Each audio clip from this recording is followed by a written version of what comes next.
Alzheimer's disease is driven by genes. Oh, my mum had it, so I'm going to get it. That's absolutely not the case. 95% of all of the cases could have been prevented through lifestyle interventions. Louisa Nicola is a world-leading neuroscientist and brain health expert. She has dedicated her life To all-cause mortality. Minimum 2 times a week is what you can do to stave off mild cognitive impairment by 32%. What do you think is the worst food that people are eating every single day that is not only causing metabolic disaster, but killing their brain? Of course, because you're putting your brain and your entire central nervous system in this sewer of inflammation. And that's what cognitive decline is. It's just wear and tear till eventually Alzheimer's disease is driven by genes. Oh, my mum had it, so I'm going to get it. That's absolutely not the case. 95% of all of the cases could have been prevented through lifestyle interventions. Louisa Nicola is a world-leading neuroscientist and brain health expert. She has dedicated her life to studying the brain. And now she's here to show you how to take control of yours. Let's talk about your favorite topic, exercise. Exercise is the most foundational elixir to all-cause mortality. Minimum 2 times a week is what you can do to stave off mild cognitive impairment by 32%. What do you think is the worst food that people are eating every single day that is not only causing metabolic disaster, but killing their brain? Of course, because you're putting your brain and your entire central nervous system in this sewer of inflammation. And that's what cognitive decline is. It's just wear and tear till eventually the brain shrinks. Creatine. We always thought that creatine was a bodybuilding drug, but we found out that creatine serves as just the same thing as an antidepressant. And we used to think that 5 grams a day of creatine was enough. But it turns out that This episode was personal for me. Last week, my father passed away from frontal temporal dementia. Now, he was just 72 years young, and his symptoms started at age 65. But here's the shocking part. You or I, or anyone that we know, never have to experience any form of cognitive decline or brain disease if we avoid certain foods and stop certain habits. Today, I have the pleasure of speaking with Louisa Nicola. She's a neuroscientist, a brain expert, and a brain researcher. Now, she'll talk about the fastest way that we're accelerating our path to brain disease like dementia, her top 3 non-negotiable supplements that every single person needs to take, and they're free, and the surprising truth about creatine and how that might protect our brain and improve our health. So, Louisa, my first question. When we start getting older, maybe it's in our 30s, 40s, or 50s, or 60s, we start thinking about our health. It could be things like we want to lose weight, fix visceral fat, or insulin resistance. Why should we first care about our brains? Well, Rena, our brain is responsible for everything that we are. Every thought you make, every decision you make, even every action, even down to the spouse that you choose, is a result of how your brain is functioning. And sadly, we can't see the human brain. So we can't see it shrink, we can't see it grow. So it's not deemed as sexy. And also, it is the most vascular rich, most powerful organ in the body. And because of that, it takes a long time to hurt it. We call these insults over time. This is why it's called neurodegeneration. So when we look at like cognitive decline and brain aging, it's a 20 or 30 year process. You don't see it straight away. So people tend to not care about it until they get hit in their 60s and in their 70s. And that's what I'm trying to change. I'm trying to get 30-year-olds to understand the importance of it. Absolutely. Me being 42, and as you know, with my dad's story, I think most people don't really think about it until something hits them or they know somebody that has some sort of brain decline or disease. So I want to know what is actually happening in the brain when we see this cognitive decline. What are we seeing? What's happening? Let's just take a neuroanatomy class right now, and let's think of the brain, right? It's this 2-pound bulge that sits in your skull, and it's made up of fats, it's made up of proteins, it's made up of 86 billion neurons. And neurons are just brain cells. 86 billion neurons, and every single neuron communicates with another neuron. And they do this via synapses and via connections. And it turns out that almost every neuron in the human brain has around 10 to 15,000 connections. And so that's really powerful, right? 10 to 15,000 connections per neuron. So this entire factory is in your brain and it's working 24/7 to keep you alive. As I mentioned earlier, it's the most vascular rich organ in the entire body. It consists of capillaries, which are 1 cell thick vessels. Then you've got veins and you've got arteries. The arteries are just like the arteries in your heart, which I know that you know what that is because we talk a lot about it during cardiovascular disease.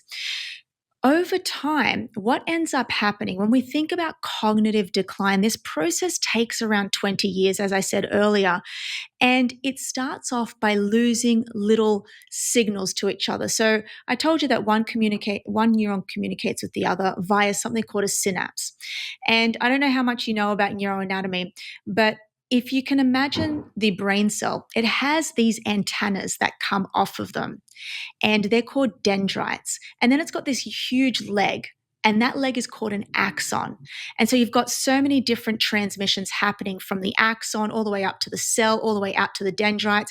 Between the two dendrites, these chemical reactions happen where we transmit neurotransmitters such as GABA, serotonin, norepinephrine, acetylcholine. It goes to the next neuron. What happens is those dendrites lose density over time. And we'll talk about why that may be.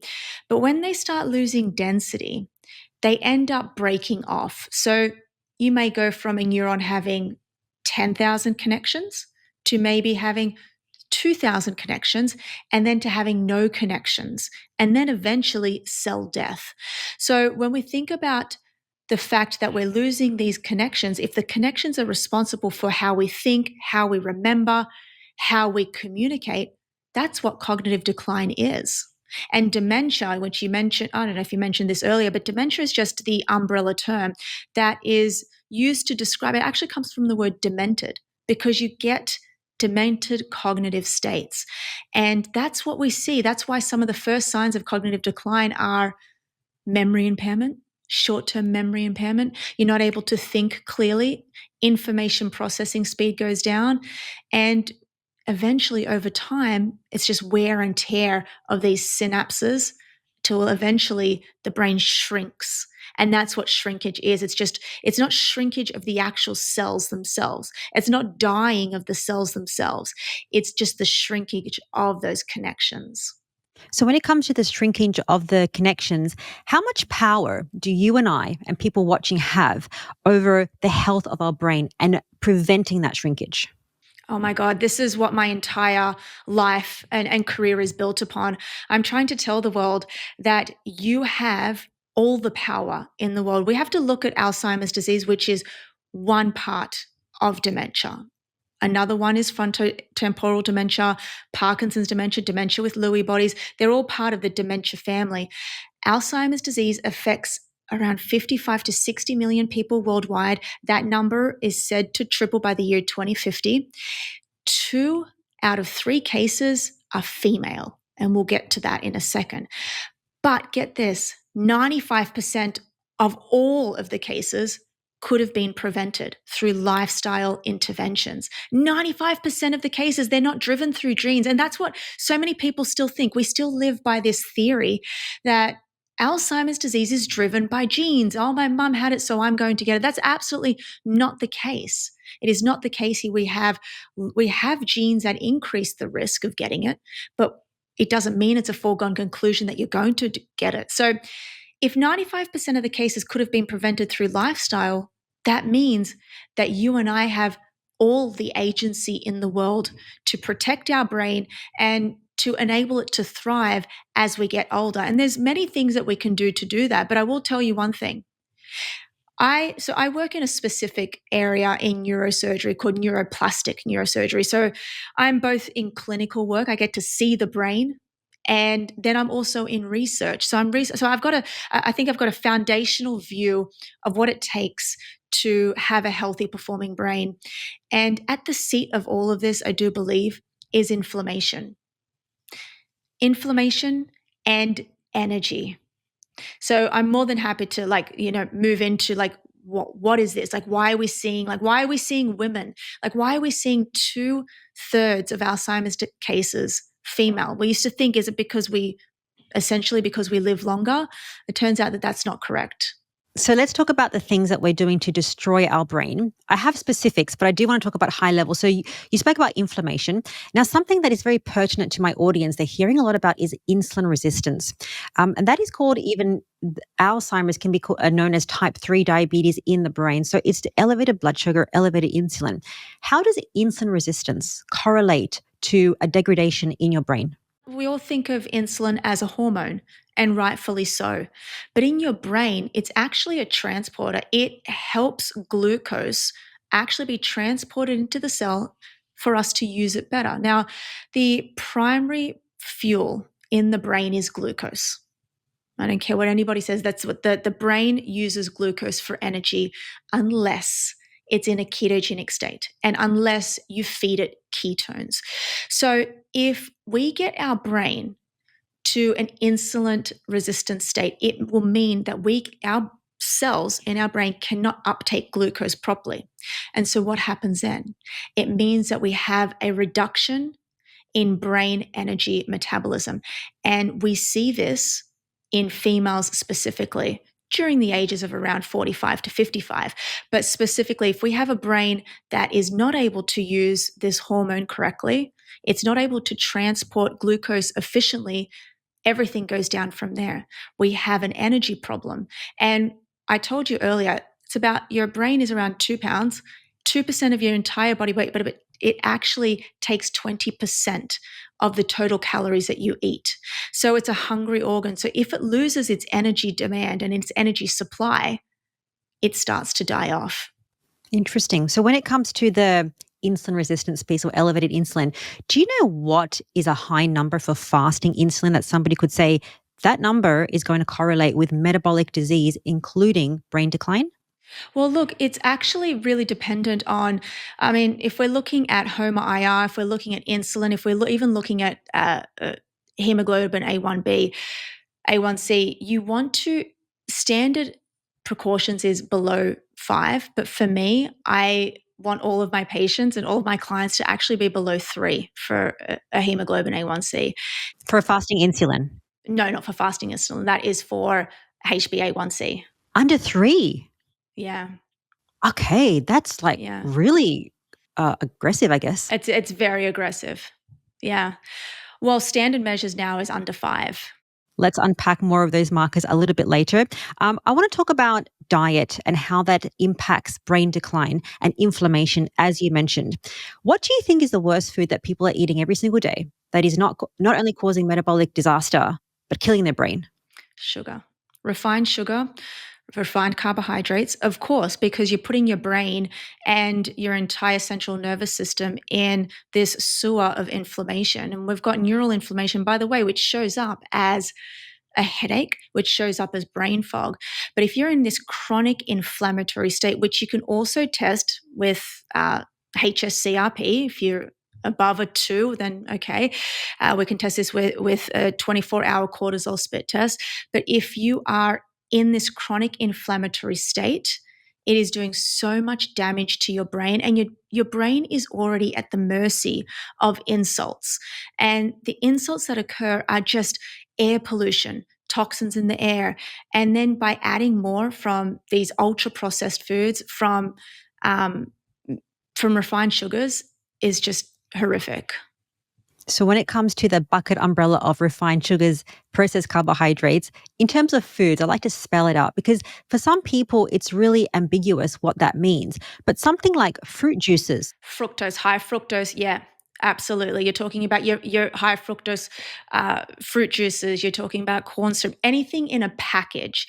I always tell my clients, if it comes in a package, it's not good for you. And by the way, when it comes to diet specifically, I'm an omnivore. If we look at the MIND diet, the Mediterranean DASH diet, it's been one of the most well studied for Alzheimer's disease and dementia, where you've got moderate amounts of meat and fish, and you've got a lot of plant foods. And if we look at any neurologist will probably tell you the best diet for staving off Alzheimer's disease is plant rich, plant forward, little bits of meat here and there. I'm an omnivore. I love having red meat. I think that red meat is abundant in everything other than saturated fat, which is what people, what vegans usually demonize, but it's got, it's rich in B vitamins, it's rich in carnitine, it's rich in so many different things. It's so healthy for your brain, especially B12. So I'm an omnivore. I think that they're great for the brain. Anything that's bad for the brain is just anything that comes in a packet, really. Absolutely. I do want to make a point around, if you've heard about people that follow a ketogenic diet and a subset of that is carnivore, we hear some people talk about a plant-rich forward diet. Some people in their mind might think, oh, that's like really vegan and vegetarian. But what you're saying is you have eggs and meat and salmon, and we're going to talk about the healthy fats, but you also include vegetables and plants because you tolerate them. Some of my audience cannot tolerate plants, and they might do a stint of, let's just say, carnivore just to eliminate any inflammation in that realm.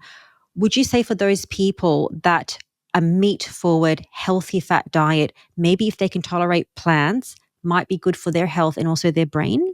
It all comes down to protecting the blood vessels of the brain. Your vessels, your arteries, your capillaries deliver blood to the brain, and it powers the brain. Every single neuron has a blood supply. And if we cut off that blood supply, and this actually tends to happen in the capillaries, which are 1 cell thick, if you have just a minor increase in your blood pressure, if you are hypertensive in any way, I'm talking anything over a consistent basis, not when you're exercising, anything over 120/80 can actually kill off these tiny little capillaries. Now, when these tiny little capillaries are broken off, that means a certain part of the brain loses its blood supply. And therefore, that results in neuron cell death. This is why in stroke patients, when they've had a stroke, depending on the severity, they suffer for a long time and it's permanent damage because you can't grow back neurons. Okay, I hope that makes sense for the audience that might be doing carnivore or eliminating some sort of plant foods just to lower that inflammation, because humans tend to be primarily omnivores. Where we get into trouble is including these ultra processed foods and refined sugars and packaged foods. So it's really unprocessed foods and including the healthy fats, which we're going to talk about. So we mentioned the ultra processed foods, refined sugars as a no-no to protect your brain. What about alcohol? Alcohol, there is so much evidence, and I get in trouble a lot for this. No amount of alcohol is good for the body. You have to think when we're ingesting ethanol, right? We ingest it, it ends up going down into the liver and it turns into acetaldehyde. And acetaldehyde is poison. It literally kills brain cells. And we've got a really great study that was done from the UK Biobank where they took both men and women and they categorized them as moderate drinkers, which was around 7 drinks a week for a female and around 13 to 14 for a male. And they took MRI scans and PET scans and showed what is actually happening in the brain. And there was 2 things that happened. The first one is they had reduced gray matter volume. So gray matter, it's the cortex. It sits on the outer part of your brain, and that is responsible for what we are doing right now, our thinking, our motor control. So they had a smaller gray matter volume, but the worst part is they saw white matter lesions. Now, back to our neuroanatomy lesson, I told you that every neuron has an axon, and that axon is where all of the white matter tracks lie. So the axon is coated in this insulin, is insulated by this fat layer, and basically what happens there, that's how we transmit thoughts and speed. And if we were to look at this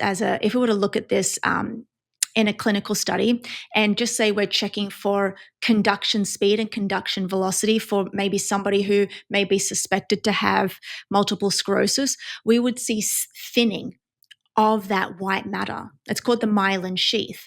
And they're these deep white matter tracks. And moderate drinkers have tiny little lesions in those white matter tracks. And some of them had thinning of those white matter tracks, meaning that they are actually accelerating their cognitive decline, which I thought was, so interesting. So alcohol is absolutely detrimental. And I'm talking all forms of alcohol. I'm talking whether it's spirits, I'm talking wine, all forms of alcohol. Now, I will say there is this camp of individuals who believe that alcohol can downregulate inflammation and make you feel calm and activate the parasympathetic nervous system. So maybe having one glass of wine could be good if you're doing it in a social setting. So this is why it's such a controversial topic, because it is detrimental and terrible for the brain. However, having one glass of wine per week has been shown to have no harmful effects. So the way that I want to conclude this and think about this is, think of your brain as a loading system. How much load have you put on your brain today? Have you been extremely stressed at work? Have you been filling your brain with ultra processed foods or refined carbohydrates? Are you in sleep deprivation? That has put a lot of load and a lot of stress on your brain. You don't want to go then and put another glass of alcohol on top of that and get diminishing returns. Absolutely. I don't drink alcohol, but I know some people, some people tend to be moderators or abstainers, if you've heard of that concept. One turns into 5 or 10 as opposed to just that one. So yeah, no amount of alcohol is healthy for the brain or our health. And as you mentioned, some people do say that, resveratrol in wine and all these different things that might be healthy for. Yeah, not good. Absolutely been debunked. And that's actually, you would have to have about 100 glasses of wine to get to that level of resveratrol. Now, as Louisa mentions, our brain matters, and we have control of whether our brain declines or whether we improve our brain's performance. And later in the episode, we'll talk about all the easy strategies that we can do to improve our brain performance. But here's the thing. When it comes to the brain, people think about diseases like dementia, but our mental health is as important. And what I mean by that is our thoughts, our emotions, our feelings every day. This is as important. And I know this because I suffered from a mental health issue from a very young age. And to be honest, I used to get advice from very well-meaning family and friends, but I found that their biases and their opinions really left me feeling judged and stuck. And then I realized I needed an outside perspective, somebody that wasn't involved in the situation, to really give me a different point of view. And that's where therapy gave me that safe, judgment-free zone to really work through what I was going through. And that's why I'm glad today's paid partner is BetterHelp. BetterHelp is on a mission to make starting therapy easier. Now, unlike family, friends, or even strangers that might not understand your situation quite perfectly, therapy gives you a safe space with someone trained to help you work through what you are going through. And therapy is not about quick fixes. It's actually about long-term growth and support. And to that end, BetterHelp has designed their Therapist Match Commitment to make this possible. BetterHelp uses decades of matching expertise, clinical experience, and your preferences to match you with someone that makes sense for you. And if it's not working out, you can switch at any time at no extra cost. And for me, my therapist gave me something totally different. It wasn't just about solutions. It was about offering a different perspective, which shifted the way that I saw the situation and ultimately my behavior, the way that I acted, and my life. So if you're feeling stuck, you don't need to wait. There is the right therapist out there for you, and BetterHelp can help you find them. To get started, simply click on the link in the description of this episode, or just head to betterhelp.com/primal podcast to get 10% off your first month of therapy. Okay, let's move on to solutions, talking about brain health and how to prevent the brain decline that people are experiencing. Ketones. You said that the brain operates on glucose. It's a fact. However, ketones are really good for the brain. Why?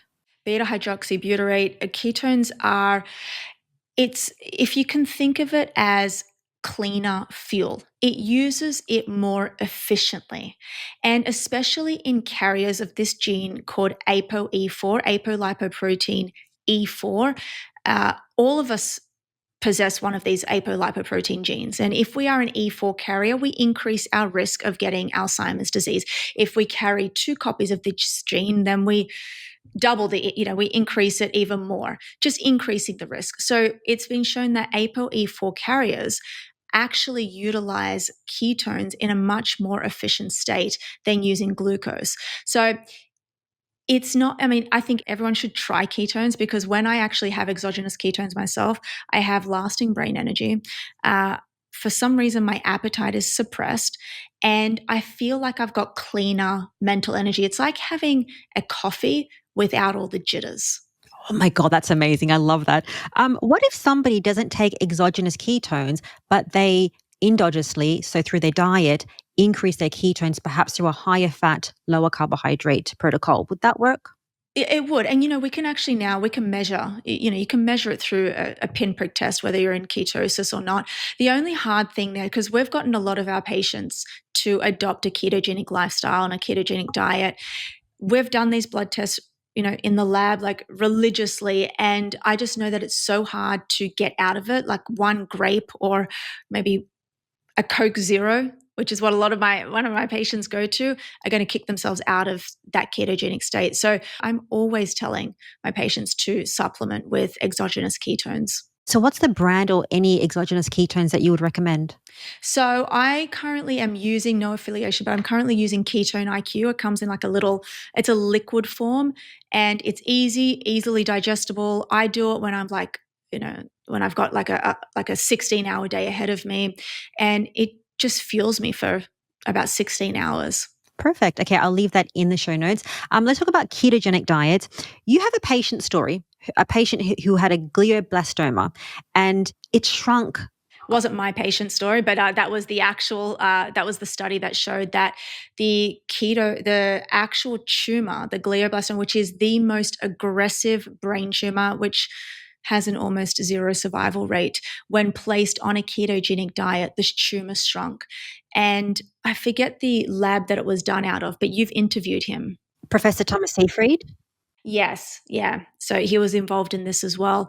And I thought that was absolutely phenomenal, because when it comes to brain surgery, which is what I'm in, and we're looking at glioblastomas every day, we're looking at tumor resections, it's almost near impossible to see a shrinkage of that type. And later on, when we talk about exercise, I'll also bring up another phenomenal study that actually showed that certain parts of exercise combined with a ketogenic diet can shrink prostate cancer. Wow, amazing. It's just amazing the lifestyle things that we can do to not only fix our brain, but our entire health. I want to understand fats for the brain, because that's amazing. Why is quality fat important for our brain health? Well, so here's the thing that people get confused. First and foremost, dietary cholesterol can't cross the blood-brain barrier. Now, we know that the brain is rich in fat. I hear a lot of people saying to me, Louisa, but the brain is full of cholesterol. It's not the type of cholesterol that you think, not the type of cholesterol that's in butter. What the brain is made of is, yes, it's made of fat, and the largest proportion of the lipids in the brain is both made of water and lipids. Around 60% of the total lipids in the brain is actually made of DHA, and DHA comes from EPA and DHA, which comes from fatty fish. And I think that that is phenomenal to touch on, because a cholesterol molecule, dietary cholesterol, if you're eating something high in saturated fat, the dietary cholesterol can't actually cross the blood-brain barrier, which is why I don't understand when people say that they're eating avocados or they're eating certain types of foods because it's good for the brain because of the fat component. So that's not true. We actually have to look at what is the brain actually made of. And if it's made of DHA, then we can actually go through and think, well, am I having enough fatty fish in my diet?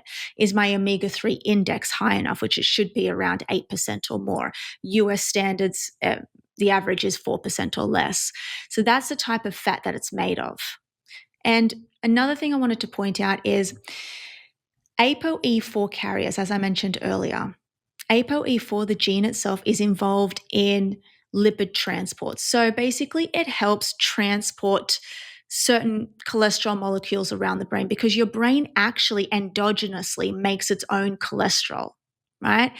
And it's phenomenal, actually, because it does this in order, if you end up, evolutionarily, if you went into a state of starvation, which some people did over the course of maybe a week, their brain would actually, just like it makes ketones, it would actually have enough fat reserves to keep it going. So your brain actually makes its own cholesterol. And then ApoE4, it's not a very good carrier of that cholesterol through the brain, which is why in ApoE4 carriers, they've got an increased risk of accumulating certain plaques called amyloid beta and these other toxic proteins called tau proteins as well. So fat is good for the brain, but not the type of fat that you're getting from your actual diet. That's very interesting. So just to unpack that a bit. So I'm thinking that if you say that butter is not going to help with the brain. So it's the type of fat, as you said. So the omega-3, so EPA and DHA. It's not to say that butter is bad, all these different things. If you want to fix your brain, you need these certain fats. And then you see that in fatty fish. What other foods are high in omega-3s? Well, look, so omega 3s are made of ALA, DHA, and EPA. And I don't usually mention ALA because, in order for us to actually get the component, which is it has to be actually converted to EPA and DHA. So, ALA, you're going to see a lot of this in flax seeds and chia seeds. You get a lot of omega 3s in chia seeds. But when we're thinking about EPA and DHA, we're really thinking about salmon and mackerel and those fatty fish components. But here's the thing, your brain has a cell membrane around it. Okay. And that's what encoats the brain cell itself. And if we are filling our brain with omega-3 fatty acids, it helps with cell membrane fluidity. Another thing that these EPA and DHAs do, especially DHA, EPA, you got to think about it as more of heart health. We have a small component of it in our brain, but it's predominantly DHA in the brain. The EPA DHA actually downregulates inflammation. And I like to actually think about it like it's got the safety profile of an FDA approved drug. And it acts 10 times better than an Advil or an NSAID. It's so amazing for downregulating inflammation in the brain. And one of the other things that happens is on our blood-brain barrier, we've got these certain types of cells. If you imagine the blood-brain barrier, right, guys? I kind of describe it as the bouncer of a club, right? And the blood-brain barrier is made of all these little cells, and it kind of looks like this because they're bound together by tight junctions. What happens over time is when we get cognitive decline, these tight junctions kind of separate. And this allows for what we call passive diffusion, but just like the entry into the club of certain molecules that we don't like, toxins and other bad things that we don't want to get into the brain. The blood-brain barrier is coated in something called pericytes, and these little tiny pericyte cells are actually made of DHA. So if we can maintain a high DHA profile, which you can get, it's a simple blood test, it's a simple pinprick test, actually. It's from a company called Omega Quant. You can just pinprick yourself. If you have an omega-3 index of 8% or more, that is desirable. That means you have a healthy performing brain, and it can show that you can actually keep your brain protected. Interesting. I need to get that tested. How many times do I need to eat fish? Every single week to help with is it enough or not enough? Here's the bad thing. Depending on where you live in the world, I live in America where the fish is probably stripped of all the good nutrients in it. And even if it wasn't, you'd have to eat a large amount of fish. This is why supplementation is often desirable. In order to get from an omega-3 index of, let's just say you get your test back and it's 5%, and maybe you want to go up to 8%, you need around 2 grams of EPA and DHA per day to get from 5% to 6% in around 6 to 12 months. So standard measures are around 2 grams of EPA DHA. I actually have 4 grams a day. I do 2 grams of DHA and 2 grams of EPA per day. So 4 grams all up of EPA DHA. And that's because I really want to protect my brain against all of the harmful insults that occur. So you can't just get the EPA and DHA from fatty fish because it's stripped. And if you go and watch the documentary Seaspiracy, you'll know what I'm talking about. Well, that sucks. I like to get things from the diet. So I need to know, what is this supplement that I need to take? So if I want to take the DHA and EPA, as well as my audience as well, what is a brand that's good? Because, you have to look at the ingredients to see where it's sourced from as well. Supplements are highly unregulated. They're not FDA approved drugs. They're an unregulated industry. And it turns out that here in the US, there was a study that was done where they took all of the popular omega-3 fatty acids, and there was around 75 of them. And every single one of them exceeded the oxidation level. So that means that they're actually rancid. So omega-3 fatty acids have to be really manufactured carefully from the sourcing, where you're getting them from. Are you getting them from fresh water? Are they getting, like, where are you getting them from? How are you putting them into the capsule? And are they oxidized? And how are they actually delivered to you? And this is all of the things that I actually check before I get anything. So if you're going to, when we talk about creatine is the most widely studied supplement on the market and the safest. But when it comes to omega-3 fatty acids, you have to really know the brand and the manufacturing. There is a phenomenal app called Suppco, Suppco. And if you go on this, they are probably the first and only company, I think, that actually goes and does the testing on all of these brands. They don't have their own brand. So you can go on there and you can see any brand that you want, and you can see the quality. And they do this special thing. They have a special score on there, and they do a scoring it out of 0 to 10. So they actually do all the hard work for you. Okay, perfect. So that is supplement number 1, that we need the EPA and DHA. If you go to that website, I'll link it in the show notes so people can do that. Supplement number 2, you're famous for this, creatine. Why is that so good for the brain? We always thought that creatine was a bodybuilding drug, right? And that's what it was touted as and marketed as in the 60s. But as it got more studied, it's the most widely studied supplement on the market, we found out that it is so good for the brain. So first of all, we produce our own creatine naturally, and it actually gets produced in the liver, and we only produce around 2 grams a day. And we need this for cell energy metabolism. It actually helps. So what happens in your cells, you have a little area, you have this little organelle called the mitochondria. And we've got thousands of them in almost every cell. They're really dense in muscle tissue, but we've got them in our brain. And that's responsible for how we produce energy. And we produce energy using something called ATP. And creatine helps with ATP, and it helps create energy. So it helps with cell energy metabolism. So that's great, right? We all want more cell energy metabolism for us to think better, contract our muscles harder and faster. But 3 grams a day, 2 to 3 grams that we produce on our own isn't enough. We used to think that 5 grams a day of creatine was enough, but it turns out that 95% of the total creatine stores in your body is actually stored in the muscle tissue. 5% is stored in the brain. So now, I don't know if you've seen the studies, now I've actually been telling people that every single person should be on creatine. Every single person should be having creatine on a daily basis, but every single person, depending on pathology, depending on age, depending on where you are at on the spectrum, should dose it accordingly. And the new standard dosing measurements are around 10 to 15 grams. And this is because the latest research shows that we lose a lot of the bioavailability when it crosses the blood-brain barrier. So if you're going to have 10 to 15 grams a day, that means you're going to saturate both your muscles. It goes to the muscles first, and there's still some stores over that's left for the brain. Very interesting. Somebody might be thinking, well, Louisa, listen, I eat meat, and some doctors tell me I don't have to take any supplements. What would you say to those beautiful people just to open their mind?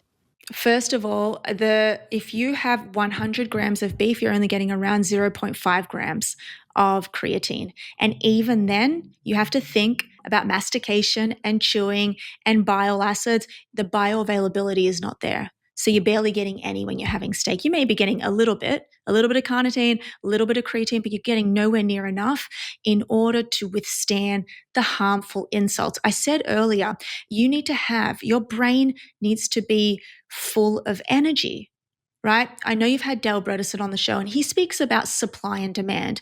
If we have too much demand, which we do, that's why we are going into cognitive decline and why we have this brain energy crisis, especially in America, but it's actually a global crisis. Alzheimer's disease is the number 1 cause of death amongst women in the UK. So we have this energy crisis because we've got too much demand.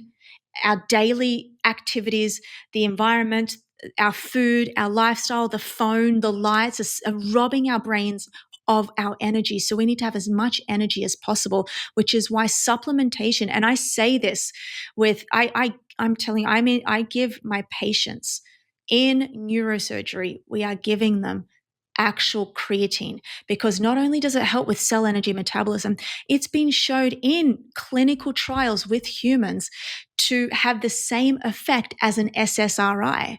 You imagine this. You think to yourself, how many people have been diagnosed with clinical depression?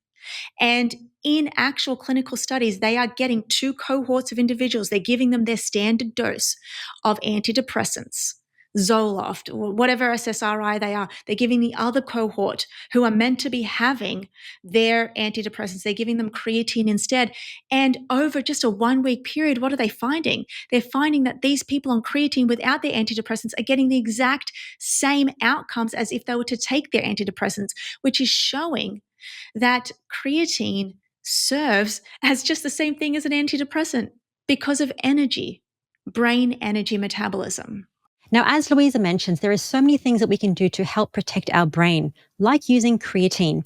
But every expert will agree that what we eat is the foundation of our health and the foundation of how we can fix our brain. And to that end, a very easy way to do this is to simply drop the carbohydrates.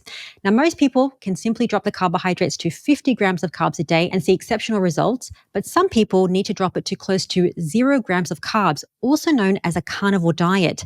Now, with a zero carb or a carnivore diet, I have seen so many success stories. People reversing things like heart failure, thyroid issues, diabetes, fixing insulin resistance, and even losing a lot of weight. And I experienced this myself when I went carnivore 5 years ago. And what I found helped me and my community stay on track was medical support through carnivore doctors. And that's why I created a private online community completely off social media called Go Carnivore. This is a safe space where you can ask all of your questions to our carnivore doctors, including the ones that you see on this health podcast. One of the best things about our community are our monthly challenges. We do things like our high fat challenge, our dairy free challenge, and even our protein challenge. And this is where our members get the best results. So if you want to try carnivore with the medical support, just head to gocarnivore.com and start your free 14-day challenge and get your free meal plan. Let's talk about your favorite topic, exercise. Why is that so important for brain health? Exercise is the most foundational elixir to all cause mortality, and especially Alzheimer's disease. I mean, I feel like exercise is this emotional thing for me. I have this saying, which is exercise is medicine. And we can actually, let's split it up into three. Let's talk about cardiovascular exercise, your long runs, and we'll talk specifically about the brain. What does it do? Well, first and foremost, you're getting a delivery of blood because you're increasing your heart rate over a long period of time. So you're getting all this fresh fuel for the brain, which is fantastic. And remember, every time you pump the arteries with blood, that is for your heart or your brain, you're exercising the arteries. You're increasing the elasticity, making them more durable, which is what we want over the lifespan. What we're also doing when we exercise is we're releasing something called BDNF, brain-derived neurotrophic factor. Some neuroscientists call this fertilizer for the brain, but all you have to think about is it's a hormone, it's a molecule, a trophic factor. And one of the most remarkable things that this does is it actually helps with the growth and proliferation of neurons in the hippocampus.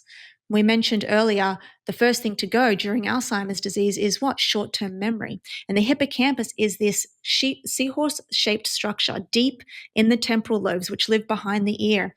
And they're responsible for your memories, the memory formation, everything that you see, and it shrinks over time. But with exercise, because of BDNF, it goes in there and the hippocampal volume, which we've seen on MRI scans, grows. The hippocampal subregions grow. We get greater synaptic density. So we're growing the dendrites, our neuroplasticity is growing, and we can actually grow new neurons in that area. Amazing. Now, it's not just walking, because I'm just thinking of my audience and maybe they're sedentary because they're thinking, well, I'm doing a ketogenic diet, I'm increasing my healthy fats, I'm doing maybe omega-3. If you're sedentary, how bad is that? Being sedentary is a disease. It's almost equivalent to a pack-a-day smoker. Very controversial statement. But when you think about being sedentary, you're not moving your body, you're not contracting your muscles. They've done studies on people just in hospital beds over a 10-day period, increasing their mortality by tenfold. And it is so bad for your body because you're not just not moving your body, but you're not getting forward motion, you're not getting ambulation, you're actually affecting your mind, your social interaction, you're decreasing your muscle mass, which is a huge, huge no-no as we want to get older. It's detrimental. I was just thinking about my dad in his life prior to passing away. And, he didn't do any exercise, especially after he finished working. He just kind of didn't really do anything and also engage his brain. So let's talk about the types of exercise. Now, cardiovascular. We've been told that we don't need to run or anything, but cardiovascular, specifically zone 2 and VO2 training, zone 5, is particularly important for the brain and the health. Let's talk about the zones so that people can understand, what does that mean? What are the zones? Yeah, these are really good to understand for everybody. Zone 1 is, what we're doing right now. Zone 1 is we're sitting down. We're not really taking up that much energy. The next one above this is zone 2. And this is where you are not in this so-called alactic zone. So we're using lactate as a fuel source. We're training within the mitochondria. It's when you are basically you're exercising and you can uphold a conversation, but you're still getting that sweat in and your heart rate is elevated and you're generally sitting at around 60 to 65% of your maximum heart rate. Depending on how fit you are, that could be a walk. It could be a slow run. More than likely, it's a walk. Then we go up to these zones. I call them the dead zones. I hate them. Zone 3 and zone 4. And then we go into zone 5, and I call that the death zone. Zone 5 is when you're at that 90 to 95% of your maximum heart rate. Let's just say, for example, your maximum heart rate is 100. That means that if you're at that zone 5, you're at around 95 beats per minute. That's 95% of your maximum heart rate. And we want to be reaching that zone at least 20 minutes per week. A lot of people, we've been on this bandwagon of zone 2. I don't know if you've noticed this. Everyone's talking about zone 2, and rightfully so. It's fantastic, right? And I think it's great, but I think we put too much emphasis on it. We don't put enough emphasis on that zone 5. I don't like zone 3 and 4 because it's a nonsense zone. We don't know where we are. You're in this, you're not really doing that much to help you. You're really just increasing inflammation in those zones over a long period of time because it's not so hard that you have to stop, but you're going really hard in that alactic zone for around 50 minutes. And I don't like it. That's why I'm not a huge fan of like Orange Theory or HIIT classes. Okay, so let's center on the things that people need to do practically, the easy part. So you mentioned the zone 2, that it's not as important as people are saying, because I've seen a lot on the internet about zone 2. And when my father passed, I was like, okay, I got to start doing zone 2 because I'm doing the walking, the resistance training, which we'll talk about. So you're saying that we, the audience, doesn't need to do zone 2 particularly. Why? So it's not that you don't have to. Now, here's the thing. We are different to men. There is differences in men and women. And this whole zone 2 theory really came from lactate utilization in terms of how can we stave off maybe getting cancer and how can we increase the amount of mitochondria. I mentioned earlier that we've all got mitochondria in our cells, and mitochondria are responsible for energy and the production of energy. So more mitochondria in theory is great, and that's called mitochondrial biogenesis. We get this a lot from zone 2, but if you actually have a look, who made zone 2 popular? It was Peter Attia and Inigo San Milan. And they theorize that if we just do a lot of zone 2, then we will improve the efficiency of our mitochondria. And that is true, but it turns out that women actually don't need to do that because we have more mitochondrial density than men. What we need, so when I say I don't prescribe it, it's mainly for females because I believe that females should be training in the zone 5, doing heavy resistance training, and that's all they need to do. And I always think that zone 2 for females is a supplement. Zone 2 should be a supplement. Go out on the weekends if you've done everything else Go for your long bike rides, go for your long walks, whatever that is. Spend time with the kids. Do it then. Don't make it your sole effort, because that's what people were doing. When we were thinking about that whole 3 hours a week of zone 2, we were seeing an influx of all of these people not taking the zone 5 into consideration, which is far more important than zone 2, and then really sticking to zone 2. And it really bugged me. I think that many people would appreciate that because people are low on time, so they need to kind of fit in the exercise. So let's talk about zone 5. I'm very interested in this. How do we do it each week? Okay, so first of all, I want to talk to you about the positive effects of zone 5. And this is actually coming from a really great study from Ben Levine. He's a sports cardiologist, and he's done this phenomenal study where he took a group of 50-year-olds and he subjected them to zone 4, zone 5 training, like really rigorous training over the course of 2 years. And what he did was he took photos of the heart. He took 3D images, MRIs, EKGs, did everything to have a look at the hearts of these 50-year-olds. What he found over the course of 2 years, he reversed the age-related decline in their hearts by 20 years, effectively making these hearts 30-year-old hearts. So he reversed 20 years of heart damage. Your heart, as we get older, just like your brain, undergoes wear and tear.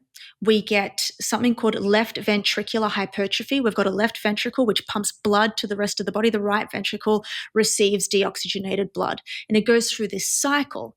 And your left ventricle, as we age, it gets thicker, which means that not a lot of blood can be propelled inside. If not a lot of blood can go there, that means not a lot of blood can come out and supply the brain, right? Because it goes from left ventricular up into the aorta, into the brain, etc. So if we have a thinner and more durable left ventricle, we can allow more blood to go in. Then it becomes more elastic. And he was reversing that by 20 years. And that was from zone 5 cardiovascular training. And it only has to be done around 20 to 30 minutes a week. How do you do it, like in the 20, 30 minutes? Good question. So the way that you would do it is you got to think, if I want to get my heart to its maximum, you want to do it in intervals. You could do it in 1-minute intervals. The gold standard is the Norwegian 4x4, where you're going hard out for 4 minutes and you're having a complete rest for 4 minutes. And I understand that not a lot of people can do that. It's very hard to maintain zone 5 for 4 minutes. So what you want to do is you want to wear into it. Maybe you want to go hard out for 1 minute on, 1 minute off, and do that maybe 20 times. Everything is, you just have to work in levels. Maybe do 5 1 week, then do 10 the next week, go up and up. As long as you're getting to that zone where you feel like you're going to pass out, like you're going as hard as you can, trying to maintain it for 12 to 15 seconds to a minute, having a break, and just repeating that. That is your intervals. That's called threshold training. That's what's going to improve your VO2 max, which is the strongest predictor of all-cause mortality. It's a measure of your peak respiratory fitness. That is how you're going to get fitter. You want to increase your VO2 max, your lung capacity, you do the interval training. And you do it consistently, and you do it every week. Don't do it every day. Do it once or twice a week, and that's it. Okay, that's very easy. So that would increase your VO2 max, which is your oxygen consumption. The more oxygen that you have, the better that your body is, the more energy that you have, and the healthier your mitochondria. So that's once, maybe twice a week. So resistance training, we need to be doing that. Why is that important? So resistance training offers a whole other host of benefits. One is it increases muscle mass, which is fantastic. Muscle is the organ of longevity. It's an endocrine organ. What we mean by endocrine is it speaks to the entire body. So what we have found is that resistance training, when you think about when you contract your muscle, I'm contracting my bicep right now. What's happening is when I contract it, we have these things called myokines, and they live inside the muscle. They don't live anywhere else. These myokines are muscle-based proteins. And when we squeeze the muscle under tension tight enough, all of these myokines get released. And when they're released, they go into the bloodstream and they go and they lodge on different organs in the body. One of the most beautiful things that it does is it does cross the blood-brain barrier. The bouncer lets lets the myokines in. We've got something called cathepsin B. We've got irisin. So there's around 100 different myokines. We know of really 20 that are really released when we're doing resistance training. When they go into the brain, they help with executive functions. So right here in the prefrontal cortex, it enables you to think better, process information better. It helps BDNF express itself. So basically like put steroids on BDNF. One of the most well-studied myokines was IL-6, interleukin-6, and it comes from this family of pro-inflammatory cytokines. We used to think that interleukin-6 was going to increase inflammation, but when it's secreted, released from the muscle tissue, it is actually down-regulating, it becomes an anti-inflammatory. It's a cocktail of pharmaceuticals that live in your muscles, and they can only be released during resistance training. And I first authored a study that looked at all of the available evidence on resistance training and mild cognitive impairment. And what we found was that all you have to do, the minimal effective dose, is 2 times a week. 3 times is better, 4 times is better, but minimum compound movements 2 times a week is what you can do to stave off mild cognitive impairment by 32%. We can actually see an increase on MRI scans from resistance training alone. So you can improve the synaptogenesis, we can improve the dendritic spines, we can improve the way that your brain is functioning. You can actually change the morphology of your brain through resistance training alone. That's amazing. So if we do the foundation, which is 2 or 3 resistance training compound movements exercises, so that is going to increase those was it the myokines, myocytes? You said? Myokines, Is going to go through the blood-brain barrier. So it's going to help your brain as evidenced by an MRI scan. And then also if we do the zone 5 training once a week, about 20 minutes, 1 minute on, 1 minute off. I think that's really, really doable. What is the place of walking? Walking is phenomenal as well. Okay, I walk every day because we need steps. And we've seen that actually we used to think it's 10,000 steps. It's only around 7,500 to 8,000 steps per day is the minimum that we need. Now, I want to just talk about one thing, which is cancer. Right? We mentioned it earlier with the glioblastoma, but what we're seeing as well in cancer research and in exercise is that when we are at that zone 5, right, we've got this thing called shear force of blood that's being shunted through the body because we're going, we need, like, we've got all this blood going through the body. What's actually happening, what they found in cancer research and chemotherapy research is that when we have a tumor at stage 1, right? Let's just say we've got one tumor. What happens, the way that it metastasizes is little parts of this tumor breaks off. And these things, when it breaks off, it's called circulating tumor cells. And these circulating tumor cells are looking for a place to lodge itself and end up becoming stage 2 cancer. During that process, what they found is that through the shear force and shunting of the blood, you can actually eliminate and kill these circulating tumor cells. So you can actually stave off cancer from getting into zone 5 exercise. And then the myokines, the research on that is phenomenal because it was a really well-designed study. It was printed in the journal Nature, and it was on prostate cancer. And what they found was that you can downregulate and inhibit prostate tumors from growing just from these myokines alone because prostates actually have receptors for myokines on them. It's interesting when you're talking about all these interventions that we need to do for a healthy brain and health. It's no different to what our ancestors were doing. And all of these, sometimes for some people, I'm a simple person. And when we hear these medical terms, it can sound complicated. But what you're saying is what our ancestors were doing. So walking, high intensity exercise, lifting heavy things, and eating an appropriate ancestral diet. That's exactly what I say. Yeah, I just wanted to mention that in case people are like, oh, this sounds like a lot. But if you're in doubt, go back to how our ancestors used to live. I want to talk about some other things, quick fire questions for you around brain health and if these things are good. Choline, is that good? Absolutely. And where do you find choline? Egg yolks. Right now, there is a severe deficiency in choline, and I don't know why. It does not raise cholesterol levels in any way. It's so phenomenal for you.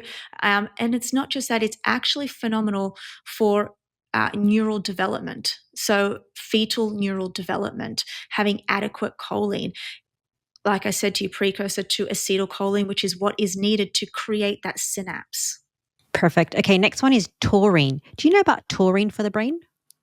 Taurine's fantastic as well as a vasodilator. It's going to help you increase the amount of blood flow that goes through the brain, which is also fantastic. I actually think that it's great to have prior to exercise, which is why it's included in a lot of the pre-workout supplements. Perfect. Okay, next one is fasting and autophagy. That must be amazing for the brain. Yes, but also no. I'm for it in some instances because yes, you can get this cleaning out of the brain. I think it's great if you're working on a 16 hours. Do I think that females need to be doing it? No. This is very interesting because even when you mentioned the exercise around the zone 2, especially for females, and then with the fasting for females, is it to do with elevated cortisol? Absolutely. And you also have to think we menstruate every month, and it depends on like especially bad if you are thinking about having a baby. I wouldn't suggest that because there's going to be it doesn't matter where you are in your cycle.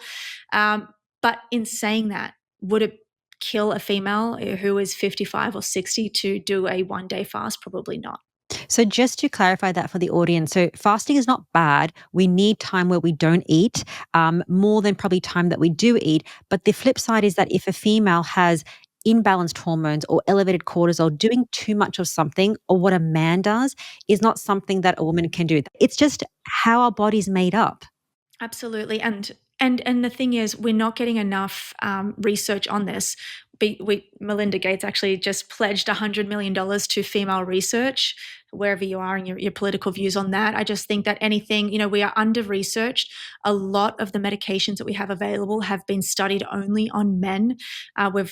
When it comes to low sexual function, we've got 20 medications for men and only one for females. So we really have to understand that a lot of the information that you're getting, whether it's online, is really targeted at men unless you are looking at a female scientist, someone who has studied the female physiology, and they will tell you the same thing, which is all got to do with hormones. And you think, well, but Louisa, maybe I don't want to have kids, or maybe I'm past that age, and it does not matter because hormones are responsible for how your brain is aging.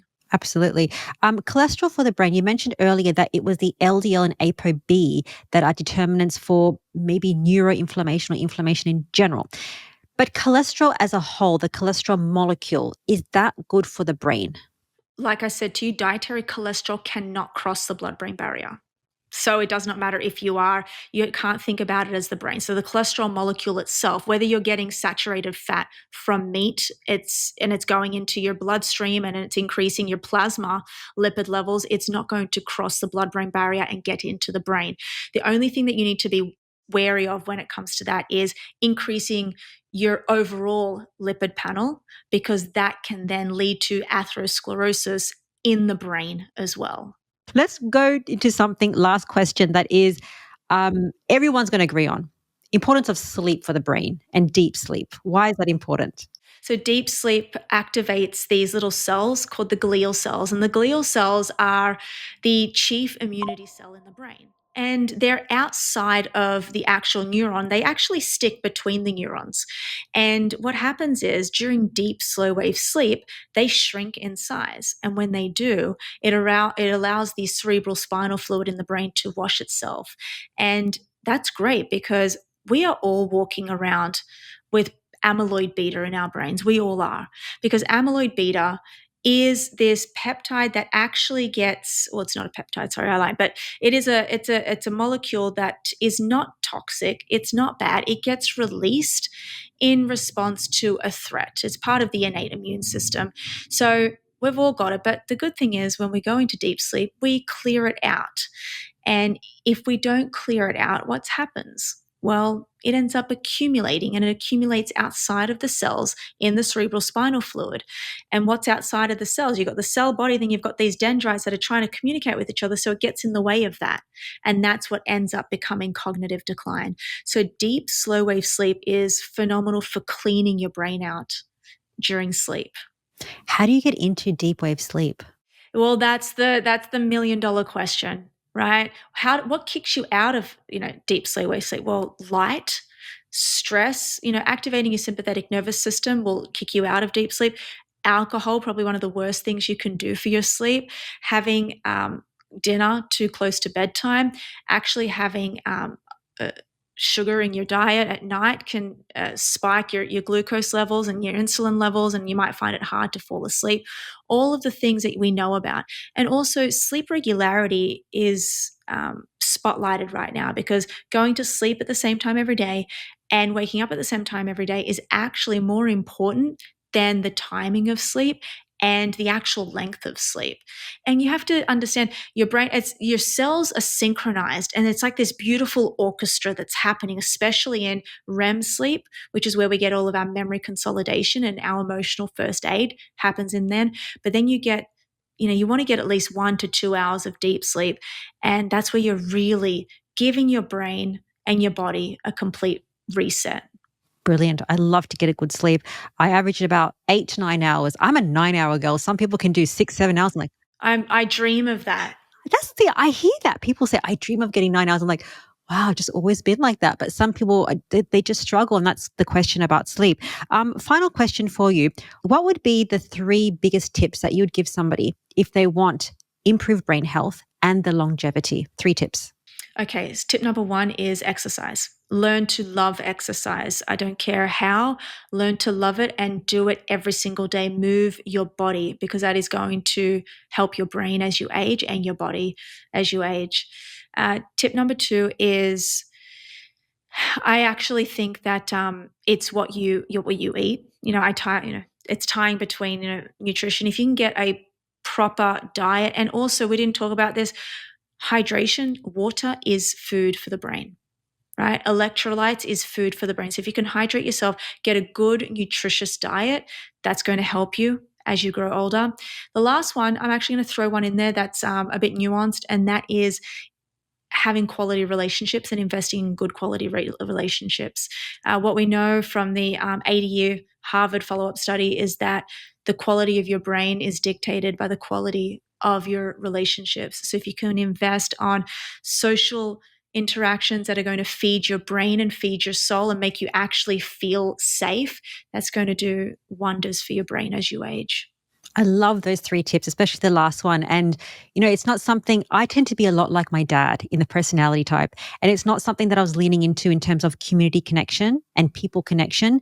But that is so important. And you see around the world, sometimes even in first world countries, you have people that have not in first world countries, people that have these close communities. They are happier and can be in better health because they don't have this toxic overload, but they have the less cortisol, and they're happier people by just being around humans. And it goes back to our ancestral living. Yeah. And also, it challenges you. So when you engage in conversations that are not in line with you and they kind of shock you, it challenges your brain to think differently. I tell my parents all the time, they talk to each other every day because they live together. They've been together for 50 odd years. I tell them, go out and speak to people who are going to challenge you politically, environmentally, anything, because that makes your brain think. And when you can make your brain think and put it under stress, it grows and adapts, and it's better for you. Brilliant. Well, Louise, thank you so much for your time. I'm going to leave all your links in the show notes so people can check you out more. But your work is incredible. Not many people think about the brain, but your work is helping people make it important. So thank you so much. Thank you so much for having me, Rena. Thank you for joining me today on this episode with Louise and Nicola. Now, as you can appreciate, this episode was very personal to me. Our brain and our health is so important, and we have control over it. Now, if you want to learn more information about the brain, check out this episode with Dr. Georgia Ede. She's a Harvard-trained psychiatrist. We're going to talk about how to protect your brain and why cholesterol is so important. Finally, thank you for your interest in root cause healing, and I'll see you next week.